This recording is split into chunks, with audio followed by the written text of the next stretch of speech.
বৃষ্টি হলেই ভুটানের জল ভারতে ঢুকে পড়ার সমস্যা রয়েছে। বিশেষ করে ডুয়ার্স এলাকার বিভিন্ন স্থান ক্ষতিগ্রস্ত হয় এই জল প্রবেশের ফলে। সমস্যার সমাধান হতে চলেছে। ভুটানে ফুনসিলিং এর কাছে হাইড্রো ইলেকট্রিক প্রকল্পের উদ্বোধন করলেন ভুটানের রাজা এবং ভারতের প্রধানমন্ত্রী নরেন্দ্র মোদী।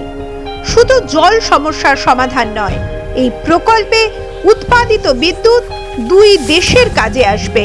এই প্রকল্প দুই দেশের চিরন্তন বন্ধুত্বের প্রতীক, বললেন প্রধানমন্ত্রী Modi. His Majesty the Fourth King के 70वें जन्मदिन समारोह का साक्षी बन रहे हैं। ये आयोजन इतने सारे लोगों की गरिमामय उपस्थिति, इसमें भारत और भूटान के रिश्तों की मजबूती नजर आती है। ভুটানের রাজা জিগবে খেসার নামগিয়েল ওয়াংচুকের সঙ্গে প্রধানমন্ত্রী মোদী যৌথভাবে উদ্বোধন করেন পুনা তসাংচু 2 জলবিদ্যুৎ প্রকল্পের, যা দুই দেশের বন্ধুত্বের এক স্থায়ী প্রতীক বলে অভিহিত করেন তিনি।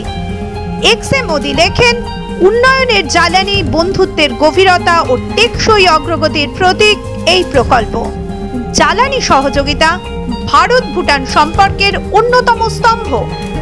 আজ আমরা পুনা তসাংচু 2 জলবিদ্যুৎ প্রকল্পের উদ্বোধন করেছি, যা আমাদের দুই দেশের বন্ধুত্বের এক চিরন্তন প্রতীক।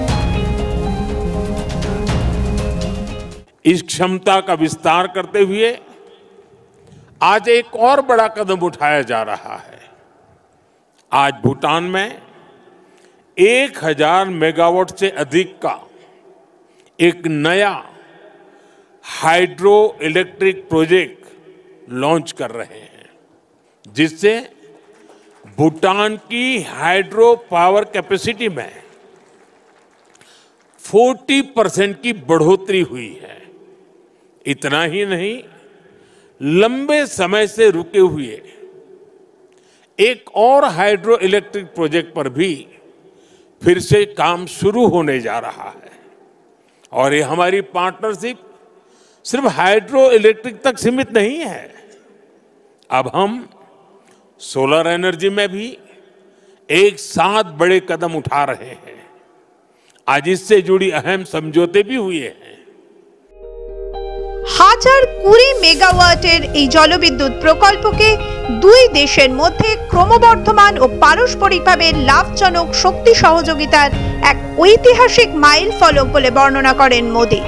শক্তি সহযোগিতা প্রসঙ্গে প্রধানমন্ত্রী বলেন, ভুটান বর্তমানে শতভাগ বিদ্যুৎ নব আয়নযোগ্য শক্তি থেকে উৎপাদন করে। এই অগ্রগতি আরো এগিয়ে নিয়ে যেতে আজ নতুন 1000 মেগাওয়াট জলবিদ্যুৎ প্রকল্পের কাজ শুরু হচ্ছে, যা ভুটানের বিদ্যুৎ উৎপাদন ক্ষমতা প্রায় 40% বৃদ্ধি করবে। পাশাপাশি দীর্ঘদিন ধরে স্থগিত থাকা আর একটা জলবিদ্যুৎ প্রকল্পের কাজও পুনরায় শুরু হবে। भारत और भूटान सिर्फ सीमाओं से नहीं, संस्कृतियों से भी जुड़े हैं। हमारा रिश्ता वैल्यूज का है, इमोशंस का है, पीस का है, प्रोग्रेस का है। 2014 में प्रधानमंत्री पद की शपथ लेने के बाद मुझे अपनी पहली विदेश यात्रा में भूटान आने का अवसर मिला था। मैं आज भी उस यात्रा को याद करता हूं तो मन भावनाओं से भर जाता है। भारत और भूटान के संबंध इतने सशक्त और समृद्ध हैं। हम मुश्किलों में भी साथ थे, हमने चुनौतियों का सामना भी मिलकर किया, और आज जब हम प्रोग्रेस की प्रॉस्पेरिटी की तरफ चल पड़े हैं, तब भी हमारा साथ और मजबूत हो रहा है। ভুটান সফরে গিয়ে ভুটানের রাজা জিগমে খেসার নামগিল ওয়াংচুকের সঙ্গে দ্বিপাক্ষিক সম্পর্কের নানা দিক নিয়ে বিস্তারিত আলোচনা করেছেন ভারতের প্রধানমন্ত্রী। দুই দেশের মধ্যে জ্বালানি, প্রতিরক্ষা সংযোগ, প্রযুক্তি ও সক্ষমতা বৃদ্ধির মতো গুরুত্বপূর্ণ খাতে সহযোগিতা জোরদার করার বিষয়ে মত বিনিময় হয়। প্রধানমন্ত্রী ঘোষণা করেন, ভুটানের জ্বালানি প্রকল্পগুলোর জন্য ভারত 4,000 কোটি টাকার স্বল্প সুদে ঋণ সহায়তা দেবে। তিনি আরও জানান, ভারত ও ভুটানের অগ্রগতি ও সমৃদ্ধি একে অপরের সঙ্গে ওতপ্রোতভাবে জড়িত। এই ভাবনাতেই গত বছর ভারত সরকার ভুটানের পঞ্চবার্ষিক পরিকল্পনার জন্য 10,000 কোটি টাকার সহায়তা ঘোষণা করেছিল। এই অর্থ রাস্তা, কৃষি, আর্থিক খাত থেকে শুরু করে স্বাস্থ্য সেবার মতো বিভিন্ন ক্ষেত্রে ব্যবহৃত হচ্ছে, যা ভুটানের জনগণের জীবনযাত্রার মান উন্নত করেছে।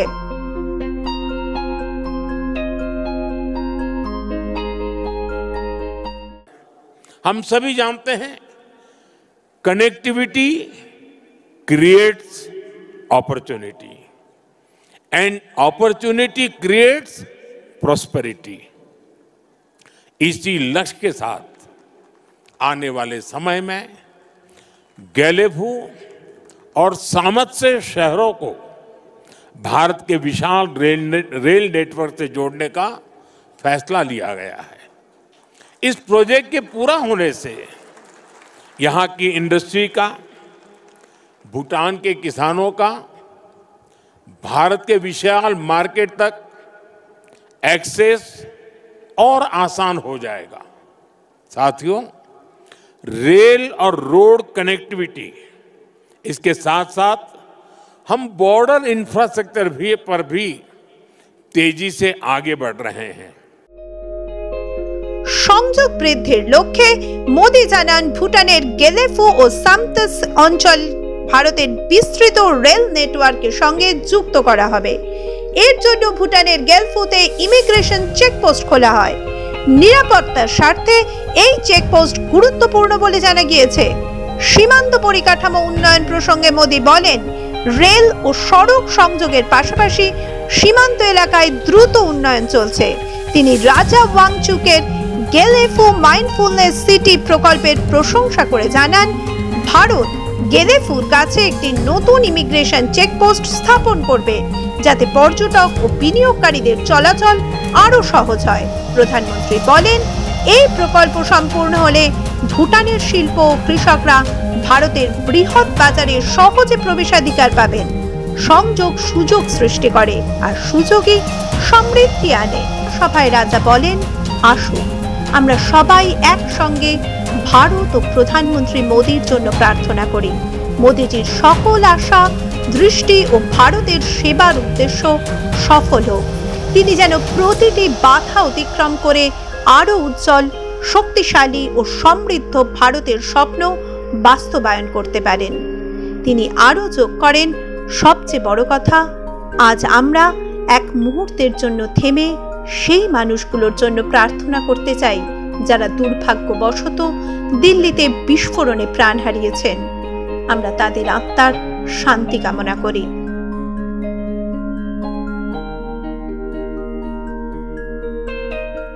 Come together and pray for India. Pray for Prime Minister Modi. May all your aspirations, may your vision and your service to India bear fruit. May you overcome each and every single obstacle, and may your dream of a even brighter, stronger, more prosperous India be fulfilled.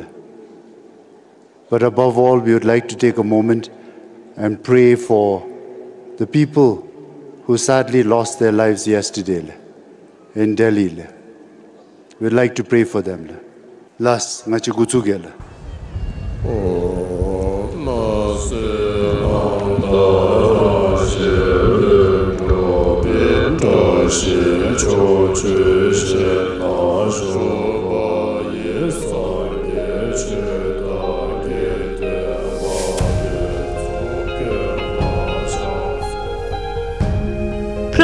প্রধানমন্ত্রী নরেন্দ্র মোদী ভুটানের রাজা ও রানীর সঙ্গে Thimphu Buddhist মনিস্ট্রিতে piece prayer ফেস্টিভ্যালে যোগ দেন। এই অনুষ্ঠানের উদ্দেশ্য বিশ্ব শান্তি কামনা করা। বুদ্ধিস্ট মনিস্ট্রিতে প্রার্থনা করতে দেখা যায় নরেন্দ্র মোদীকে। তিনি বলেন, গৌতম বুদ্ধের পবিত্র ধাতু ভুটানে যে শ্রদ্ধার সঙ্গে গ্রহণ করা হয়েছে তা আমাদের দুই দেশের চিরন্তন আধ্যাত্মিক বন্ধনের প্রতিফলন। 2 দিনের রাষ্ট্রীয় সফরে মঙ্গলবার ভুটানের রাজধানী থিম্পুতে পৌঁছেছিলেন প্রধানমন্ত্রী নরেন্দ্র মোদী। বিমানবন্দরে তাকে উষ্ণ ও সৌজন্যপূর্ণ অভ্যর্থনা জানান ভুটানের প্রধানমন্ত্রী সেরিং তোগবে। ভুটানের চতুর্থ রাজা জিগমে সিংগে ওয়াংচুকের 70তম জন্মবার্ষিকীতে যোগ দিতেই মূলত ভুটান গিয়েছেন প্রধানমন্ত্রী। মাধ্যম ব্যুরো রিপোর্ট।